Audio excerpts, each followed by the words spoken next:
इंतहाई मोहतरम व मुअज़्ज़ज़ बुज़ुर्गों, नौजवान दोस्तों, अज़ीज़ बच्चों, अल्लाह रब्बुल इज़्ज़त की फ़ज़ल व तौफ़ीक़ से हम सब ईद उल फ़ितर की नमाज़ अदा करने की नीयत से आज इस मरकज़ी ईदगाह में हाज़री का शर्फ़ हासिल कर रहे हैं।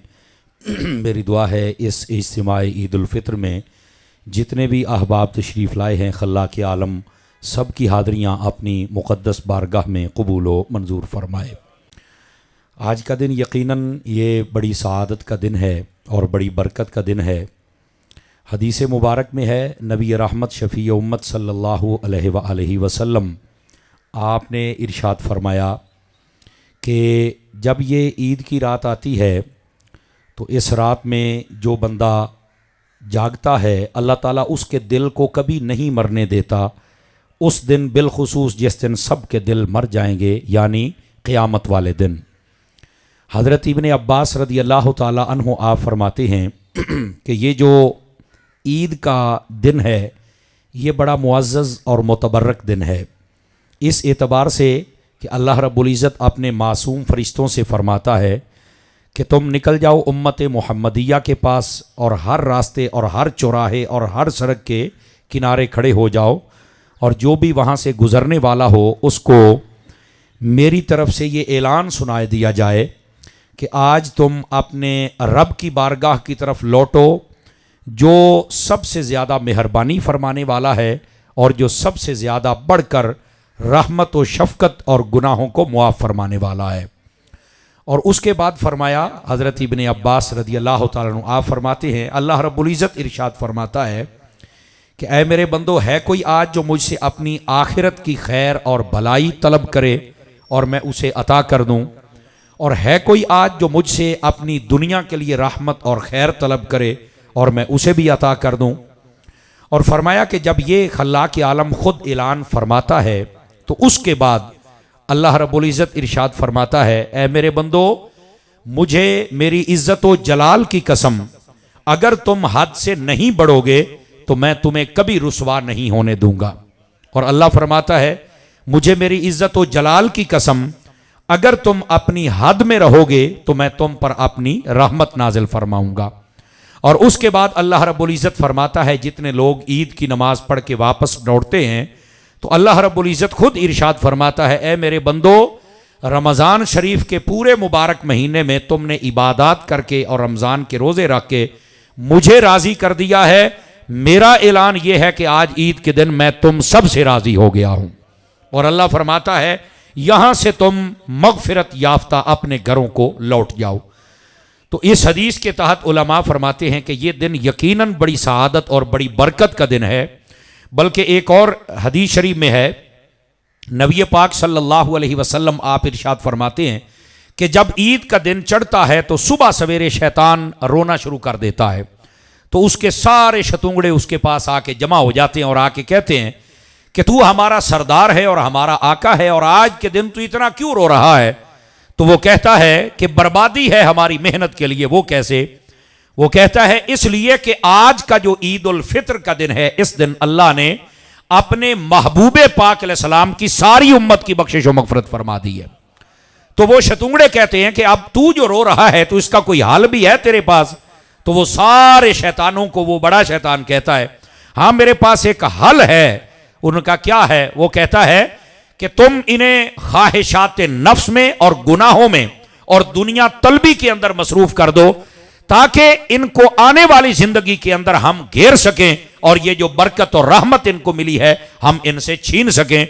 तो ये जो ईद का दिन है ये शैतान के चिल्लाने और रोने का दिन है और जितने ईमान वाले हैं उनकी मग़फ़िरत का दिन है। और ये तो शैतान अपने अमल से भी बता रहा है कि इस दिन में अल्लाह रब्बुल इज़्ज़त जब मुआफ़ी देता है तो ये शैतान इसको बड़ी तकलीफ होती है और ये बड़ा चिल्लाता है और बड़ा रोता है। इस बात से आप अंदाज़ा फरमाएं। और यहीं से बुजुर्गान दीन ने लिखा है, वो फरमाते हैं कि ये जो ईद का दिन है ये सईद दिन होता है। सईद खुशबख्ती को कहते हैं और ये मग़फ़िरत का दिन है। लेकिन इसके बावजूद बाज़ लोग इस दिन को अपने लिए ईद सईद नहीं बना सकते बल्कि ईद के दिन को भी यौम वईद बना लेते हैं।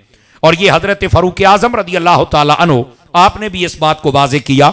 मुकाशफतुल कुलूब पढ़ के देखें, इमाम गजाली रहमतुल्लाह अलैह, आपने भी इस बात को और दीगर कई उलमा ने इस बात को दर्ज फरमाया कि हजरत फारूक आजम रदी अल्लाह ताला अन्हु आप रो रहे थे। तो लोगों ने पूछा कि आज ईद का दिन है हजरत, आप क्यों रो रहे हैं? तो फरमाते हैं मैं रो इसलिए रहा हूं कि असल ईद उनकी है जिनके रोजे भी कबूल हो गए और इबादत भी कबूल हो गई। मैं रो इसलिए रहा हूं कि मुझे इस बात का कामिल इल्म नहीं है कि मेरी इबादत व रोजे कबूल हुए हैं या नहीं हुए। तो मैं इस फिक्र से रो रहा हूं कि कब कहीं उन लोगों में मेरा शुमार ना हो जाए कि जिनको अल्लाह ने अपनी बारगाह में मकबूल नहीं फरमाया। ये उनकी आजिज़ी थी, वरना हकीकत यह है नबी पाक अलैहिस्सलाम ने इरशाद फरमाया, जिस रास्ते पर मेरा उमर चल पड़ता है उस रास्ते को छोड़कर शैतान भी भाग जाता है। बल्कि यहां तक रहमत आलम अलैहिस्सलाम ने इरशाद फरमाया, अगर मेरे बाद कोई नबी होता तो फिर उमर बिन खत्ताब होता।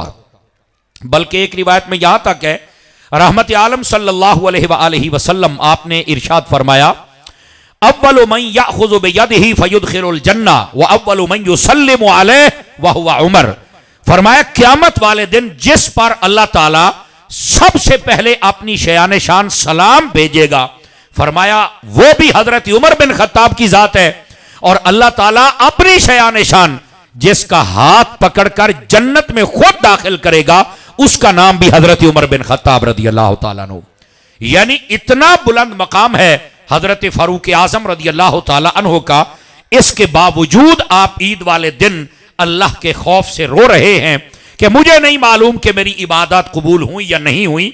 जो बुजुर्गान दीन के ऐसे आमाल होते हैं ये सारे के सारे हम जितने बाद वाले लोग हैं उनके लिए तालीम होती है कि अगर इतने मकबूल बारगाह लोग अल्लाह से डरते रहे तो हम सबको भी इस बात की फिक्र होनी चाहिए आज वाले ईद के दिन में कि आया हमारी इबादत कबूल हुई है या नहीं हुई। वो एक अलग मसला है कि हमें हुस्न ज़न रखना चाहिए अल्लाह की रहमत पर, लेकिन हकीकत यह है कि अल्लाह का खौफ भी हमारे दिल में होना चाहिए कि अगर कोई हमारा ऐसा अमल हो गया कि जिसकी बदौलत हमारे आमाल रद्द हो गए तो फिर हमारा क्या बनेगा। तो इस वास्ते हमें बैनल खौफ व रजा यानी उम्मीद और खौफ के दरमियान ही रहना चाहिए। उम्मीद भी होनी चाहिए और खौफ भी होना चाहिए। और यही हजरत फारूक आजम रदी अल्लाह ताला अन्हु आप इस बात को वाजे फरमा रहे हैं। बल्कि हुजूर सैयदी व सैयदना गौसे आजम रदी अल्लाह ताला अन्हु जिनको हम पीर कहते हैं और दस्तगीर कहते हैं, बल्कि ये बड़े पीर हैं और दस्तगीर हैं।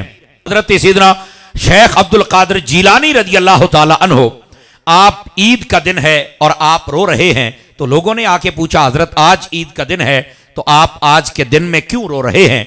तो हजरत सैयदी व सैयदना गौसे आजम रदी अल्लाह ताला अन्हु आपने रोते हुए एक जवाब दिया, जरा दिल के कानों से सुनिएगा। आप फरमाते हैं कि जनाब मेरी ईद उस दिन होगी जिस दिन अब्दुल कादिर ईमान सलामत ले गया। ये जो ईमान की सलामती है ये सबसे बड़ी ईद है और ये सबसे बड़ी जीत है इस दुनिया की। इसी वास्ते रहमत आलम सल्लल्लाहु अलैहि वसल्लम आपने इरशाद फरमाया, आप फरमाते हैं मन आखिरल कलाम ला इलाहा इल्लल्लाह दाखिलल जन्ना। ये बुखारी शरीफ में रिवायत है।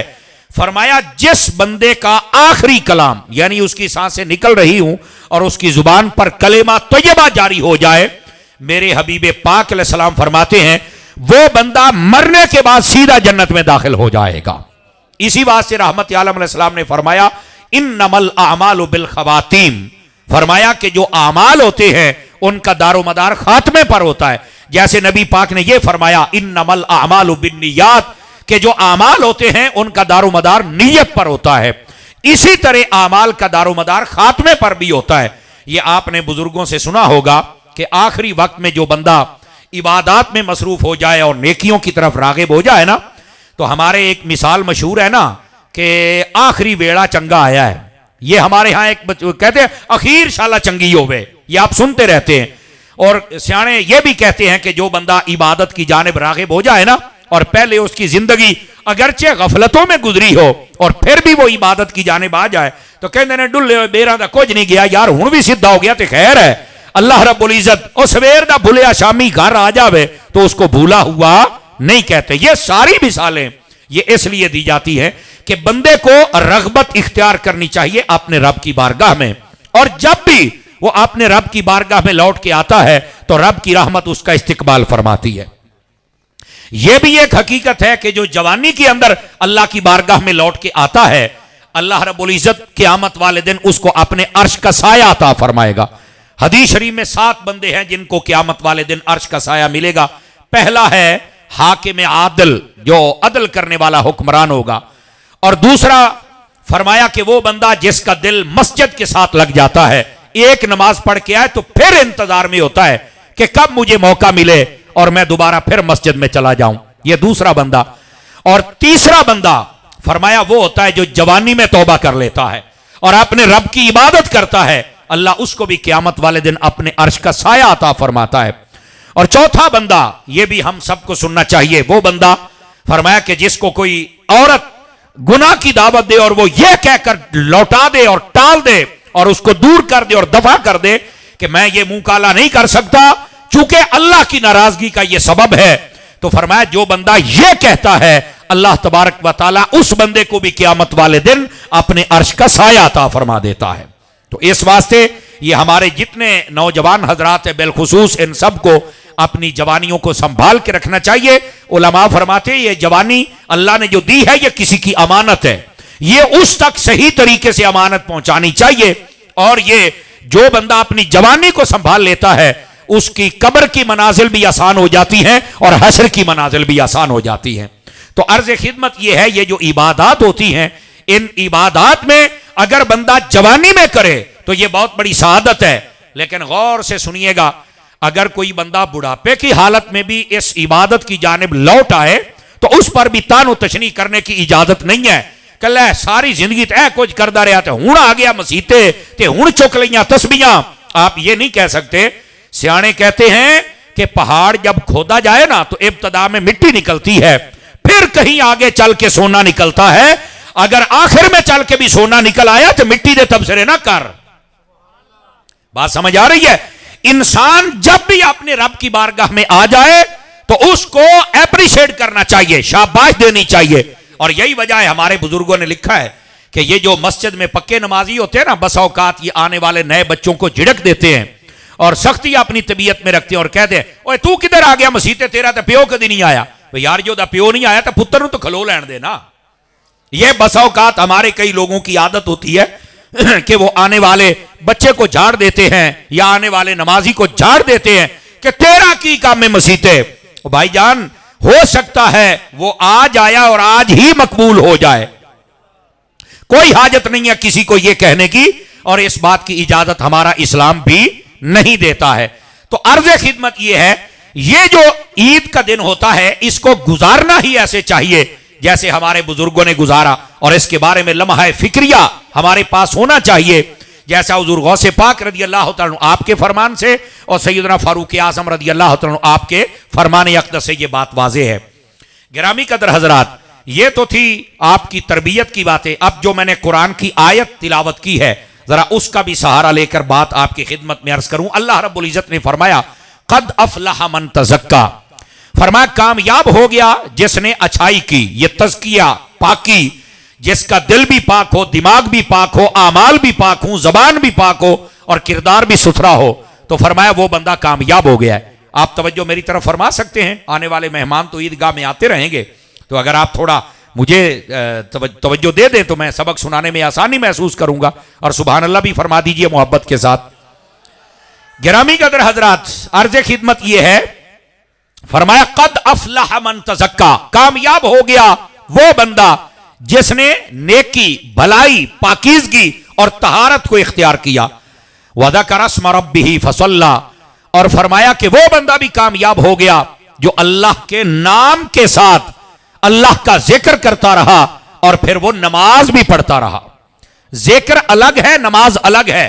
हालांकि बाज कुरान मजीद की आयात तो ये बात को पढ़ा जाए तो उसमें इस कुरान को भी जिक्र कहा गया है और नमाज को भी जिक्र कहा गया है, लेकिन बाद में इसलिए अलग से जिक्र कहा कि कोई सिर्फ ये ना कहे कि जब तक हम जिक्र नमाज पढ़ते हैं तो जिक्र है, बाद में छुट्टी है। फरमाया नहीं, नमाज में जो तरतीब बयान है उसके मुताबिक भी आप अल्लाह का जिक्र कर सकते हैं, और जब नमाज का सलाम फेर दे तो उसके बाद भी आप अल्लाह का जिक्र कर सकते हैं, आपको कोई रोकने वाला नहीं है। और यहां पर सैयद नईमुद्दीन मुरादाबादी शाह साहब रहमतुल्लाह ताला अलैह, आपने तफसीर खजाइन उर्फान में लिखा है, वो फरमाते हैं कि इस आयत में ये जो फरमाया कि अल्लाह का जिक्र करने वाला और नमाज पढ़ने वाला ये कामयाब है, इससे मुराद कौन सा जिक्र है? फरमाया इससे मुराद ईद वाले दिन अल्लाहु अकबर अल्लाहु अकबर, ये जो तस्बीह आते जाते ये ईद वाला बंदा पढ़ता है, मुसलमान पढ़ता है, ये मुराद है। और नमाज से मुराद नमाज ईद है। तो फरमाया जो बंदा अल्लाह का जिक्र करता है और नमाज पढ़ता है, अल्लाह उसे पाक फरमा देता है। बल्कि सैयद नईमुद्दीन मुरादाबादी शाह साहब फरमाते हैं, ये जो अल्लाह ने फरमाया कद अफलह मन तज़क्का, कि अल्लाह बंदे को पाक कर देता है, तो फरमाया पाक करने का एक मतलब यह भी है कि जो बंदा पहले फितराना अदा करे और बाद में ये अल्लाह अकबर की तस्बीह पढ़े और उसके बाद ईद की नमाज पढ़े, तो अल्लाह तबारक व तआला उसे सुथरा भी फरमा देता है, अल्लाह कामयाब भी फरमा देता है। नबी पाक सल्लल्लाहु अलैहि वसल्लम आपकी हदीस शरीफ है और बहुत सारे मुहद्दिसीन कराम ने इसको लिखा है। वो फरमाते हैं कि आका करीम अलैहिस्सलाम से जब पूछा गया, या रसूल अल्लाह सल्लल्लाहु अलैहि वसल्लम, आप ये बतलाइए कि ये फितराना क्या होता है? ये जो हम ईद की नमाज से पहले फितराना अदा करते हैं, अगर किसी वजह से रह जाए तो आप बाद में भी अदा कर सकते हैं, और ये ईद से पहले ही नहीं, अगर ईद की नमाज नबी पाक साहिब औलाक सल्लल्लाहु अलैहि वसल्लम आपसे पूछा गया, हुजूर ये फितराना क्या होता है? तो नबी पाक अलैहिस्सलाम ने फरमाया, तुम जब रोजे रखते हो, गौर से सुनेंगे तो आपको बात समझ आ जाएगी, फरमाया जब तुम रोजे रखते हो ना, तो तुम्हारे रोजे के अंदर जो तुमसे फजूल गोई हो जाती है या सबकत लिसानी हो जाती है, या तुम्हारे रोजे के अंदर कोई कमी और कोताही रह जाती है किसी भी तुम्हारे अमल के हवाले से, बिलखुसूस तुम्हारी गुफ्तगू और फजूल गोई और लग़वियात की वजह से, तो फरमाया जब तुम फितराना अदा करते हो तो अल्लाह ताला तुम्हारे रोजों को तहारत अता फरमा देता है। अल्लाह ताला वो जो कमी होती है, वो जो खाली जगह होती है, वो पुर करके तुम्हें सवाब अता फरमा देता है। तो इस वास्ते ये जो फितराना होता है ये जरूर अदा कीजिए। बल्कि इसी हदीस शरीफ का आखिरी हिस्सा ये है, नबी पाक अलैहिस्सलाम ने फरमाया ये जो फितराना है ये तुम्हारी फजूल गोई और तुम्हारी लग़वियात और तुम्हारी फजूलियात जो दौरान रोजा पूरे महीने गुजरती रही, ये उनको पाक करने का सबब भी है, और फरमाया ये गरीबों की खुराक भी है। ये हदीस के लफ्ज हैं, फरमाया ये गरीबों की खुराक है, और अगर इसको खतीबाना लहजे में कहूं तो वो ये बनता है, फरमाया ये फितराना गरीबों की ईद है और ये जरूर अदा करना चाहिए। और हमारे यहां इस बात को भी समझना जरूरी है, फितराना अपनी हैसियत के मुताबिक होता है। हमारे यहां ये मसला कितनी मरतबा पूछते हैं, पर्चियां लिख के बाकायदा तौर पर जुमे पे दी जाती हैं, ए जी फितराना कितना है, बार बार पूछा जाता है। हालांकि पूरी तरतीब याद हर मर्तबा रखनी चाहिए, यह कोई ज्यादा नहीं होता। अगर कोई अपर क्लास है, जिसको हाई क्लास अमीर तरीन जिसको कहते हैं, वो बंदा जब अपना फितराना देगा तो वो जो किशमिश होती है ना, वो 2.5 किलो के बराबर अपना फितराना देगा, और वो तकरीबन मेरा ख्याल 7,000 रुपए किलो बनती है। समझ आ रही है? अगर अच्छे वाली ली जाए, वैसे कोई दुकानदार बैठा हो रेट बात घट होवे तेन पूछ लवे है, तो मुझे जो मालूमात है मैं वो आपकी खिदमत में अर्ज कर रहा हूं। तो इस वास्ते मेरे अजीज, तो उसको अगर 2.5 किलो देना पड़े तो मेरा ख्याल है होता तो 22,000 पक्का है ना। क्या फरमा रहे, चुप ही हो गए, उक्का ही बिल्कुल चुप हो गए हो है पैसे घने हो गए ना, बिल्कुल आपने बात ये, तो पैसे ही घने हो गए, मौलवी केड़े पासे टुरिया जाता है। अल्लाह के बंदो, अल्लाह ने तुम्हें सादत भी तो इतनी बड़ी अता फरमाई है ना। अच्छा, जो दरमियाना बंदा होता है उसको चाहिए कि वो खजूर के साथ फितराना अदा करे, दरमियाना बंदा जो होता है। और खजूर अच्छी का जो रेट होता है, जज़ाकल्लाह मेरे अजीज, खजूर अच्छी जो होती है उसका रेट मेरा ख्याल है को 3,000 रुपए किलो तो जरूर होगा। अगर इस हिसाब से देखा जाए तो मेरा ख्याल ये है कि ये 9,500 या 9,000 के करीब तो ये इस बंदे का फितराना बनता है। और तीसरे नंबर पर दर्जा जौ वाले का आता है, समझ आई, वो जौ के साथ फितराना अदा करे। चौथे नंबर पर आम बिल्कुल जो लो लोग होते हैं, जज़ाकल्लाह नॉर्मल, उनको चाहिए कि वो सारे के सारे गंदम जो 2.5 किलो है उसके बराबर वो अपना फितराना अदा करे। लेकिन हमने ना बड़ा सौखा तरीका रखा हुआ है, जो बंदा पराडो पे आ रहा है, गाड़ी पे आ रहा है, वो भी 250 और 450 रुपए फितराना दे रहा है, और जो बंदा खोते रेड़े पे आ रहा है और पैदल आ रहा है वो भी 350 और 400 रुपए दे रहा है। जबकि जो फितराना है ये अपनी हैसियत के मुताबिक देना चाहिए। तवज्जो है ना जी हजरात आपकी। तो इस वास्ते जितने आप तशरीफ फरमा हैं, आप खुशी दिल के साथ ईद वाले दिन में गरीबों में तकसीम किया करें अपना फितराने के तौर पर, और जितना ज्यादा हो सके। बस औकात 450 होंदा ते आदे ने 500 लै ते 50 मैनू वापस कर। अल्लाह दे बंदे एडी सख्ती ना कीती करो, थोड़ा सा नरमी बरता करे। उस दिन कोई नहीं जी, अगर जाना पिया तो जान दो, ईद का दिहाड़ा है। समझ आ रही है कोई नहीं आ रही? तो हजरात इस वास्ते हमें चाहिए कि हम अपना फितराना खुशी दिल के साथ और अच्छे अंदाज में अदा करें। और इसका जो तरीकाकार है वो मैंने बता दिया। अपनी माली कैफियत व हैसियत के मुताबिक हम सबको अदा करना चाहिए। लेकिन हम चूंकि थोड़ा सा आसानी के कायल हैं, तो आप तो मुड़ 500 के विचों भी 50 वापस लै लेना होया, 450 जो बनता तो मुड़ 50 वध के ज्यादा। और जज़ाकल्लाह। और यकीन कीजिए ये बात भी बड़ी सुनने वाली है, हमारे यहां ये वो कौम है, मैं भी आपका हिस्सा हूं, मैं को बाहरों नहीं आया ना, मैं को होर मखलूक हां, जैसे कहते हैं हवाई मखलूक। आप कोई हवाई शवाई नहीं, आप थोड़े रले बाण वाले बंदे हैं। मसला ये है कि ये जो फितराना होता है ना, इस फितराने को जैसे हमने खुशी दिल के साथ देना होता है, वैसे ही अगर ज्यादा भी दे दिया जाए तो फिर भी कोई मसला नहीं होता। यह भी याद रख लीजिए, इसमें भी कोई मसला नहीं। आप जिन्स के साथ भी दे सकते हैं, आप कोई शय भी खरीद के दे सकते हैं, और आप पैसे भी दे सकते हैं आपका। अच्छा, वो फितराना आप एक बंदे को भी दे सकते हैं, 2-3 खड़े हैं तो उनमें तकसीम भी कर सकते हैं, और 4-5 बंदों का फितराना इकट्ठा करके किसी एक घर में आप राशन भी लेके दे सकते हैं। आप जैसे चाहें आप वैसे फितराना अदा कर सकते हैं। और ये जिस मुआशरे में मैं और आप रहते हैं ना, हम वो लोग हैं मोबाइल दा नेट दा पैकेज लाना हो तो आप कभी नहीं पूछा किन्ने दा लगता है, हर महीने वधा पिया, चुप करके धड़ाधड़ लवाई आने हैं। साल के बाद फितराना देना होता तो ये पूछने लग जाते हैं, ए मौलवी साहब ये 400 तो 450 क्यों हो गया है? तवज्जो है कि कोई नहीं आप हजरात की? ऐसा होता है ना जी।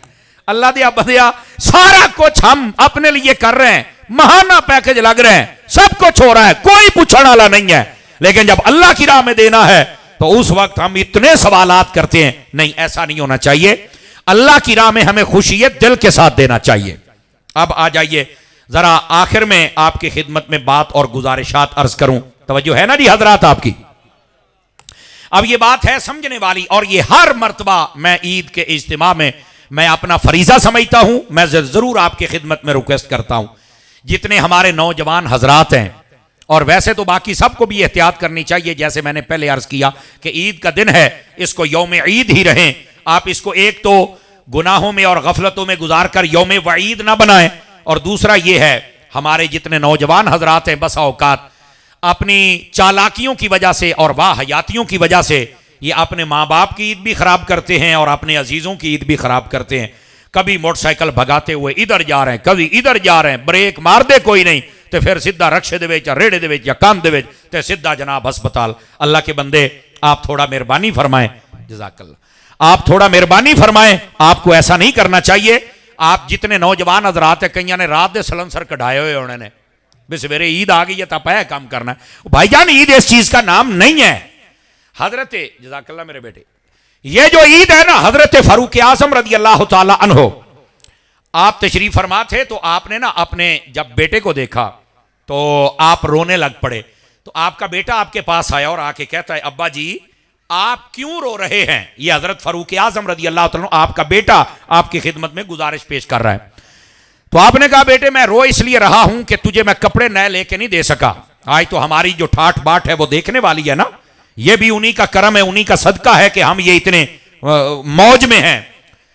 ओ जंगे बदर ओ लड़ते रहे तो मौजा साड़ियां लगियां ने, समझ आई? रोजे उन्होंने रखे ने तो ईदा साड़ियां ने, ये इसका मतलब है। हजरत फारूक आज़म रज़ी अल्लाह तआला आप रोने लग पड़े। बेटा कहते हैं, आप क्यों रो पड़े मुझे देके? फरमाया, पुत्र मैं तुझे कपड़े नए नहीं लेके दे सका, तेरा कपड़ा फटा हुआ है। बाहर जब तू जाएगा मुझे फिक्र यह है कि कोई दोस्त तुझे ताना ना दे दे कि तेरे त्याज कपड़े ही ना में कोई नहीं, और तेरा दिल ना टूट जाए, और जब तेरा दिल टूटेगा क्या गुजरेगी। बस ये बात याद आई तो मुझे रोना आ गया। जरा बेटे की बात तसल्ली के साथ सुनिएगा। बेटे ने अपने वालिद को गले में लिया और पता क्या कहा? कहने लगे, अब्बा जी मैं बिल्कुल देर बर्दाश्त नहीं हो सकता। क्यों? फरमाया, असल बात यह है कि मुझ पर मेरा बाप राजी है, और जिस पर बाप राजी हो जाए रब भी राजी हो जाता है। तो जब मुझ पर मेरा बाप राजी है तो मेरा रब राजी है, मुझे तो फिक्र ही किसी बात की नहीं है। तो यह कपड़ों की बात नहीं है, कपड़ों से वो नहीं मानता, वो तो मां बाप की रजा से मानता है। इस वास्ते नौजवानों ईद ऐसे गुजारो, जरूरी नहीं है ये चीजें, लेकिन अल्लाह ने अगर दी हैं, हलाल हैं, तो आप पहने और एंजॉय करें। नबी पाक सल्लल्लाहु अलैहि वसल्लम के फरमान के मुताबिक मेरे आका तशरीफ फरमाते, एक शख्स आया तो उसने कपड़े सही नहीं पहने हुए थे, तो आका करीम ने फरमाया तेरे पास क्या कुछ है? अर्ज की जी हां, क्या है? तो कहा बकरियां भी हैं और ऊंट भी हैं। तो फरमाया तेरे जिस्म से तो नजर नहीं आते। तो उसने कहा हुजूर वो तो उधर ही हैं। तो नबी पाक ने फरमाया अल्लाह के बंदे, कहने का मकसद ये है अल्लाह ने जब तुझे मालो दौलत अता किया है तो फिर नजर क्यों नहीं आता है?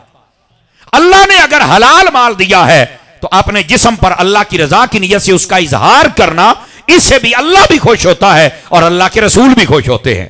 और ईद वाले दिन गुस्ल करना अगर मुयस्सर हूं तो नए कपड़े पहनना, इसकी तो बाकायदा तौर पर इजाजत है हमारे इस्लाम के अंदर। बल्कि उलमा ने लिखा है ईद वाले दिन खुशी का इजहार करना यह मुस्तहब है। समझ आ रही है? और जो शरी हुदूद है उनके मुताबिक इजहार करना यह सुन्नत है। तो हम सबको चाहिए कि हम इस चीज का इजहार करते रहें और यह बहुत जरूरी है। अब एक उससे भी जरूरी बात जो आपकी खिदमत में अर्ज करनी है, हम सब जितने यहां बैठे हैं, यकीनी बात है कि रमजान शरीफ गुजरा है और उसके बाद हमारी जिंदगी दोबारा फिर वही आ जाएगी। लेकिन मैं आपकी खिदमत में एक बात अर्ज करूं, ये तकरीबन 11 महीनों के बाद ये एक महीना आता है जो पूरा एक निसाब होता है, सोने का, जागने का, खाने का, पीने का, गुफ्तगू करने का, इबादत करने का। ये एक मुकम्मल निसाब, मुकम्मल पैकेज और मुकम्मल सबक है। अगर एक महीना गुजरने के बाद हम दोबारा फिर पीछे चले जाएं तो समझ लो एक महीने से हमने ना तरबियत हासिल की है और ना सबक हासिल किया है। होना तो चाहिए था कि एक महीना इतनी मेहनत के बाद हम अगले सेमेस्टर में जाते, और अगर हम पिछले में जा रहे हैं तो मेरा ख्याल है हमें सोचना होगा। अब सवाल यह पैदा होता है क्या वजह है? तवज्जो है जी हज़रात आपकी के कोई नहीं? सवाल यह है क्या वजह है कि रमजान के बाद हम फिर पीछे की जानिब लौट जाते हैं? उलमा फरमाते इसकी मेन वजह यह है रमजान में हमारा ज़हन बन जाता है कि हमने अपनी ख्वाहिशात को अपने रब की रजा के ताबे करना है, और जब रमजान गुजरता है तो फिर अपनी ख्वाहिशात को हम अपने ताबे कर लेते हैं। फरमाया अगर बंदे को ये एक नुक्ता समझ आ जाए कि जैसे रमजान में मैंने अपनी ख्वाहिशात अपने रब के ताबे कर दी थी, बाकी 11 महीने भी मेरी ख्वाहिशात मेरे रब के ताबे रहे, तो फरमाया कभी भी वो गफलत में नहीं आ सकता। जैसे रमजान शरीफ में अपना फरीजा अदा करता रहा, वैसे बाद रमजान भी अपना फरीजा अदा करता रहेगा। तो ये एक बात थी, पैगाम था जो फकीर ने आपकी खिदमत में अर्ज किया। नौजवानों के लिए अलग है और हम सब के लिए अलग है। क्या मैं उम्मीद करूं कि नौजवान भी आज का दिन सुकून से गुजारेंगे? और क्या मैं ये उम्मीद कर सकता हूं कि आज के दिन में और आने वाली जिंदगी में कम अज कम और कुछ ना हो तो 3 चीजें हमारी जिंदगी में जरूर होनी चाहिए। एक, नमाज की पाबंदी, दूसरा कुरान शरीफ की तिलावत, और तीसरा नबी पाक की सुन्नत के मुताबिक जिंदगी बसर करना। और इस सुन्नत में हलाल कमाना, हलाल खाना भी है, सच बोलना भी है, बड़ों की इज्जत, छोटों पर शफकत, यानी मुकम्मल एक निसाब है। तो क्या मैं उम्मीद कर सकता हूं कि यह पैगाम हम याद रखेंगे और अमल की कोशिश फरमाएंगे?